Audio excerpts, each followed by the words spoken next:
அந்த குளிர். கம்பளிகள் இருந்துச்சா? ஆடையும் எங்களிடத்தில் இருக்கவில்லை. குளிர் எங்களை தாக்கியது, பசி எங்களை தாக்கியது, மண்ணை தோண்டுகின்ற நிலையிலே அந்த வேதனையும் எங்களை தாக்கியது. ஆனால் நபி அவர்கள் மீது வைத்த பாசத்தின் காரணமாக அல்லாஹுடைய தூதர் அவர்கள் சொன்னதற்காக வேண்டி நாங்கள் அகழ் தோண்டி கொண்டிருந்தோம். அது சும்மா பாலைவன மண் மாதிரியும் கிடையாது. அந்த பகுதி தோண்டுகிறார்கள், கல்லுகள் பாறைகள் வருகிறது. எப்படி இருக்கும்? ஆளை பிடிக்கிறதுக்கு போவோம், கிணறு தோண்டுவதற்கு யாராவது கூலி வேலை செய்வர்களை தேட போவோம். அவனுக்கு இந்த இடத்துல தோண்டுங்க, அவன் தோண்டி பார்த்துட்டு உள்ள பாறாங்கல் எதுவும் வந்துச்சுன்னு சொன்னால் இது எங்களுக்கு முடியாது, வெட்டின அளவுக்கு காசை தாங்க நான் போகிறேம்மா, இதுக்கு மேலே தோண்ட முடியாது, 10,000 ரூபா பேசுனீங்கன்னா 20,000 ரூபா தந்தால் தோண்டுவேம்மா, இல்லாட்டி முடியாதுன்னு போயிடுவான். ஏன்? தோண்டிக்கிட்டு போகும்போது கஷ்டம், விட்டுட்டு போயிடுவான். அகழ் தோண்டுகிறது சும்மா ஒரு சின்ன வட்டத்தில் இல்லை, ஒரு பெரிய பிரதேசத்தில் நபித்தோழர்கள் சேர்ந்து தோண்டுகிறார்கள். தோண்டுகிற போது அந்த பகுதியில் பாறாங்கல் வருகிறது. சகோதரர்களை, இந்த நிலையை நீங்கள் எப்படி யோசிக்கணும் என்றால், பசி, குளிரில் ஒரு மனுஷனுக்கு வேலை செய்ய முடியாது, அதுக்குரிய ஜாக்கெட்டை போட்டுக்கிட்டா தான் முடியும், குளிர் ஷூட்டரை போட்டால் தான் முடியும். பசியாக இருக்கும்போது குளிராக இருந்தால் அந்த குளிர் இன்னும் பசியை தூண்டும். உடம்பு சராசரியாக 32 செல்சியஸில் இருக்கணும். அந்த 32 செல்சியஸுக்காக வேண்டி குளிராக இருக்கிற உடம்புக்குள்ளே வேலை செஞ்சுக்கிட்டே இருக்கும். அதான் குளிர் நேரத்தில், மழை நேரத்தில் ஏன் பசி வருது? உடம்பு உள்ள வேலை செஞ்சுக்கிட்டே இருக்கும். குளிராக்குறதுக்கு, உடம்பை ஹீட்டாக்குவதற்கு உண்டான வேலையை செய்து கொண்டே இருக்கும். வெளியில் உள்ள அந்த சூழ்நிலையை மாற்றி உடம்பு குளிராக இருப்பதற்கு மாற்றிக்கொண்டே இருக்கும். அதை கம்பளி ஏதோ நம்ம போட்டோம்னா அந்த சூடு நம்மளை தாங்கும். ஆனால் சஹாபாக்கள் அந்த கம்பளி கிடையாது, சரியான ஆடை கிடையாது, பசி, குளிர். இந்த நிலையில் மண்ணு தோண்டி கொண்டிருக்கிறார்கள். சஹாபாக்கள் சொல்லுகிறார்கள், நாங்கள் அந்த நாளிலே மண்ணை தோண்டிக்கொண்டு அகழ் தோண்டி கொண்டிருந்தோம். வகுன்னா நஹ்மிலு துராப அலா மதூனினா, எங்களுடைய தோள்களில் நாங்கள் மண்ணை சுமந்து கொண்டு தோண்டி கொண்டிருந்தோம். இதெல்லாம் எதுக்காக செய்கிறாங்க நீங்கள் நினைக்கிறேன்? 2 மசூராவுக்கு வந்து 3ஆவது மசூராவுக்கு ஏன் வரலன்னா, எல்லாருக்கும் உங்கள் பஞ்சாயத்திலே கலந்து கொண்டுமா? நாங்கள் குடும்பம் இல்லையா, எனக்கு வேலை, பிஸி, காரணம் சொல்கிறேன், நியாயமான காரணமாக இருக்கான்னு வைங்க. ஒரு சின்ன மார்க்க விஷயத்துக்கு கலந்து கொள்ளுங்கண்டா, இன்னைக்கு கூட ஜும்மாவுக்கு கடைசியாக வந்து நேரத்தோட போகிறவர்கள் இருக்கிறார்கள். ஏன்னா கடைசி சபை பிடிக்கணும், அப்போ தான் போகும்போது சலாம் கொடுத்தோட டக்கு நேரத்தோட போகலாம். எல்லாம் பிளான். இவங்க எந்த கூட்டம்னா அல்லாஹ்வை மறுமை நாளை விசாரிக்கும் போது அல்லாஹ்வுக்கு டிமிக்கி காட்டிட்டு ஓடலாம்னு நினைக்கிறாங்க சொர்க்கத்துக்குள்ளே. ஏன்? இங்கிட்டு விசாரிக்கும் போது இங்கிட்டு போகலாம் அப்படின்னு ஒரு நினைப்பு தான் இது. இல்லை சகோதரர்களே, ரசூலுல்லாஹ்விடத்திலே சஹாபாக்கள் ஏன் படாத பாடுபட்டார்கள்? எதுக்கு? மறுமையினுடைய அந்த வெற்றிக்காக வேண்டி. மறுமை வெற்றி என்பதை விட நபித்தோழர்கள் என்ன நினைத்தார்கள் என்றால், நரகத்தினுடைய கோட்டிலே இருந்தோம், நரகத்தினுடைய விளிம்பில் இருந்தோம், எங்களை சத்தியத்தை சொல்லி இந்த சொர்க்கத்தின் பக்கம் மறுமை ஒன்று உண்டு, நரகம் என்ற ஒன்று உண்டு என்று எங்களை காத்த அகிலத்தினுடைய ஒரு தூதுவர் தான் இவர். அவரை நாங்கள் நேசிக்கின்றோம், அவரை நாங்கள் விரும்புகிறோம். யா ரசூலல்லாஹ், என்னுடைய உயிரை விட உங்களை நான் நேசிக்கிறேன் யா ரசூலல்லாஹ் என்று சொன்னார்கள். யா ரசூலல்லாஹ், கட்டளையிடுங்கள், செய்ய தயாராக இருக்கிறேன் என்று சொன்னார்கள். இந்த அகல் யுத்த நேரத்தில் ரசூலுல்லாஹை தான் அப்போ கூட சஹாபாக்கள் பார்க்குறாங்க. இவங்க தூக்கிட்டு போகிறாங்க, தோளில் மண்கள் படிந்த நிலையில் இருக்கிறார்கள். அவங்க சொல்கிறாங்க, எங்களுடைய தோள்களில் துராப், மண்கள் படிந்த நிலையில் இருந்தது. அப்போ ரசூலுல்லாஹை நாங்கள் பார்த்தோம். பார்க்கிற போது அல்லாஹுடைய தூதர் அவர்கள் ஹாயா உட்காரல, டென்ட் அடித்து அதுக்குள்ளே போய் குளிராக இருக்கும்போது உட்காரவில்லை. அல்லாஹுடைய தூதர்களை நாங்கள் பார்த்தோம். அவர்கள் பசியின் காரணமாக நாங்கள் ஒரு கல்லை வயிற்றில் கட்டி கொண்டிருந்தோம். ஆனால் எமது தலைவர் முகமது நபி ஸல்லல்லாஹு அலைஹி வஸல்லம் அவர்கள் 2 கல்லை தன்னுடைய வயிற்றிலே கட்டி கொண்டிருந்தார்கள் பசியின் காரணமாக. ஒரு கட்டத்திலே நாங்கள் பார்க்கிறோம், அவர்கள் அந்த சுமையை தூக்கி வயிற்றிலே புழுதி படிந்த நிலையிலே, மண் படிந்த நிலையிலே இருந்தது. அவங்களும் தூக்கி அந்த அகல் தோண்டி கொண்டிருந்தார்கள். ஒரு பாறாங்கல் எங்களுக்கு மிகப்பெரிய தொந்தரவை தந்தது.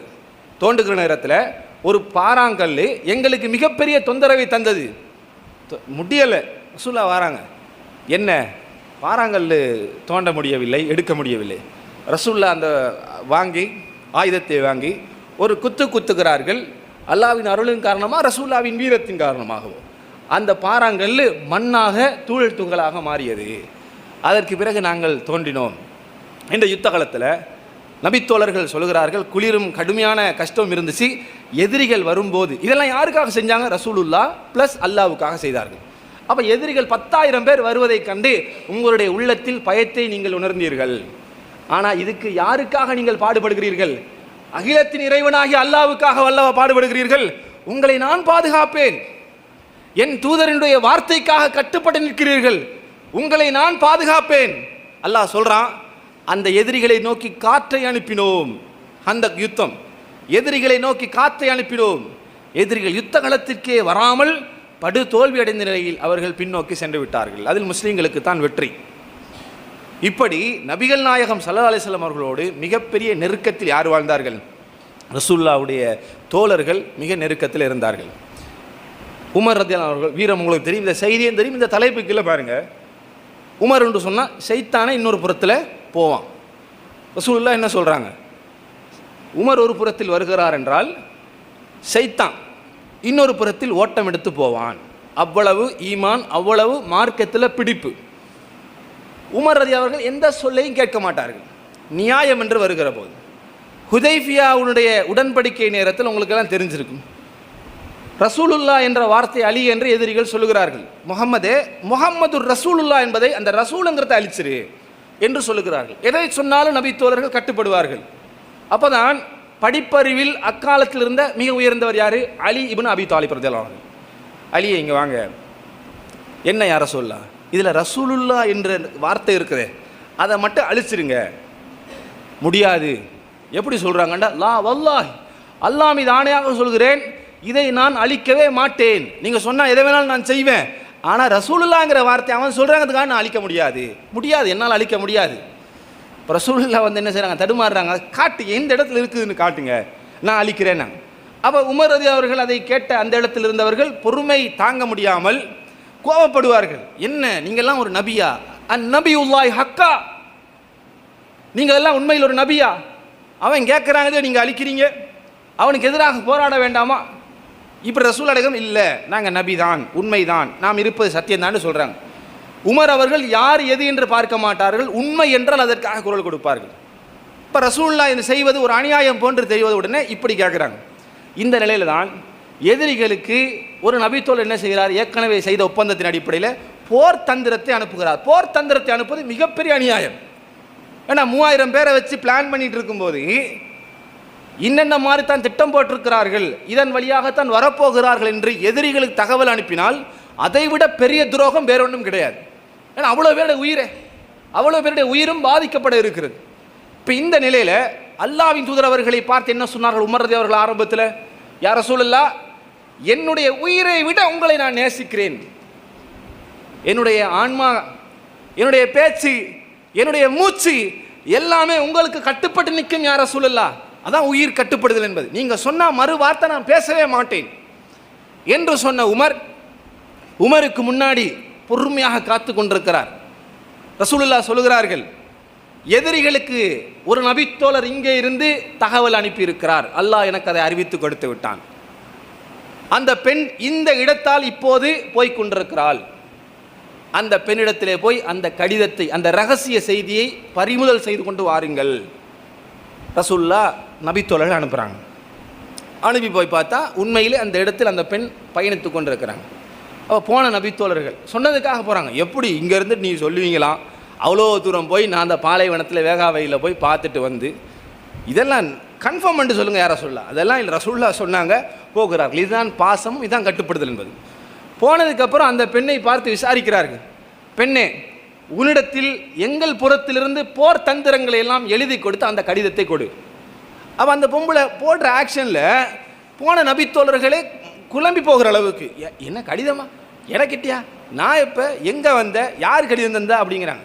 அப்போ சஹாபாக்கள் போனவங்களுக்கு ஒரு குழப்பம், ஒருவேளை கடிதம் ஒருவேளை இல்லையோ, பொய்யாக இருக்குமோ என்ற குழப்பம். இருந்தாலும் எது நம்பிக்கை? ரசூலுல்லாஹ் சொன்னாங்க இந்த இடத்துல போவா, அவட்ட போய் வாங்கிட்டு, ரசூலுல்லாஹ் சொன்னால் பொய்யா இருக்காது. அப்போ இவங்க அவளை விட ஒரு படி மேல்நிலையில் போய் சொல்கிறாங்க, நீங்களா கொடுத்தீங்கன்னா நல்லோம், நாங்களாக உருவ வேண்டியதை உருவி எடுத்தோம்னா அவங்களுக்கு கஷ்டமாக போயிடும். இல்லை நான் தந்துடுறேன் கடிதத்தை என்று அந்த பெண் தன்னுடைய கூந்தல் பகுதியிலே பின்புறத்தில் ஒளித்து வைத்திருந்த அந்த கடிதத்தை எடுத்து, இதோ இருக்கிறது, உங்களுடைய தோழர் இன்னார் தான் இதை கொடுத்தார். இப்போ கடிதம் வரும் வரைக்கும் உமர் வெயிட்டிங். சார் யார் அவர், எவ்வளோ கொதிச்சுக்கிட்டு இருக்கிறவர். அதாவது சும்மா இல்லை, உமர் என்று சொன்னால் தானி யார சொல்லலாம், என்ன விடுங்க, பாஞ்சிக்கிட்டே இருப்பார்.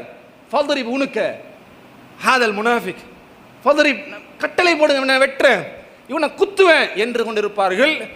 எதிரியாக இருக்கும்போது முஸ்லீம்களுக்கு பயமாக இருந்தது. உமர் வருகிறார் என்றால் ஒரு பயம் முஸ்லீமாக இருக்கிற நேரத்தில், அவர் காஃபிராக இருக்கும்போது. அந்த உமர் இஸ்லாத்தை ஏற்றுக்கொண்டதுக்கு பிறகு காபிர்களுக்கு பயம். ஆஹா, உமரே அந்த பக்கம் போயிட்டாரு. அப்படிப்பட்ட ஒரு பலமான மனிதர் தான் யாரு? உமர் ரதியல்லாஹு அவர்கள். அந்த உமர் ரதியல்லாஹு அவர்கள் இப்போ செய்தி வரும் வரைக்கும் வெயிட்டிங், வரட்டும் கடிதம். யாருக்காக வெயிட்டிங்? எவன் அவன், இங்கிருந்து தகவலை அனுப்பியவன் யார் என்று பார்ப்போம். இப்போ முடிவெடுத்துட்டார் உமர் ரதி அவர்கள். என்ன, அவன் ஒரு பச்சை முனாஃபிக். ஏன்னா இங்கேருந்து செய்தியை சொல்லிட்டார்ல, அவர் ஒரு நயவஞ்சகன் தான் அப்படி செய்வான் என்று இருக்கிறாங்க. ரசூலுல்லாஹ் சஹாபாக்கள் சூழ கடிதத்தை எடுக்கிறார்கள், படிக்கிறார்கள். இன்னார் தான் அப்படிங்கிற செய்தி தெரிய வருது. ஆனால் அவர் யார்? அவர் பத்ர் யுத்தத்தில் கலந்து கொண்டவர். பத்ர் யுத்தத்தில் கலந்து கொண்டவர்கள் எல்லாம் யார்? அல்லாஹு தாலா அவர்களை பார்த்து சொல்லிவிட்டான், நீங்கள் இதற்கு முன்னால் செய்த பாவங்கள் எல்லாவற்றையும் நான் மன்னித்து விட்டேன், இதற்கு பிறகு நீங்கள் பாவம் செய்தாலும் அதையும் நான் மன்னித்து விட்டேன். அப்படிப்பட்ட ஒரு சலுகை தான் பத்ர் யுத்தத்தில் கலந்து கொண்டவர்கள். அப்போ அந்த நபித்தோழர், அந்த தகவல் அனுப்பிய நபித்தோழர் இப்படி பத்ர் யுத்தத்தில் கலந்து கொண்டார். பாவங்கள் எல்லாம் இறக்கும் வரை மன்னிக்கப்பட்டவர்கள். அப்போ இந்த செய்தி வருதா, கடிதம் படிக்கப்படுகிறது. இன்னார் தான் அவர். உமருக்கு அதாவது கட்டுப்படுத்தி கொள்ள முடியவில்லை. இருந்தாலும் நபியவர்கள் மீது வைத்த பாசம் தடுத்தது. எப்படின்னா, யா ரசூலுல்லாஹ் தானி தானி, என்னை விடுங்கள், ஃபத்ரிபு உனக்கு ஹாலல் முனாஃபிக், இந்த நயவஞ்சனுடைய கழுத்தை நான் வெட்டுகிறேன். தோழர் தான், நபி தோழர் தான், ஆனால் அவன் செய்தது முனாஃபிக்தனம், நான் அவனை வெட்டுகிறேன். உமர் பொறுமை. அந்த ஒரு பொறுமை என்கிற வார்த்தை மட்டும் இல்லைன்னா அவர் எதையுமே பார்த்துருக்க மாட்டார். அவர் நபித்தோழராக இருந்தால் நயவஞ்சக குணத்தில் இருக்கிறார் என்று சொல்லி வெட்டியிருப்பார். ரசூலுல்லாஹ் சொல்கிறாங்க, பொறுமை, உமரே பொறுமையாக இருங்க.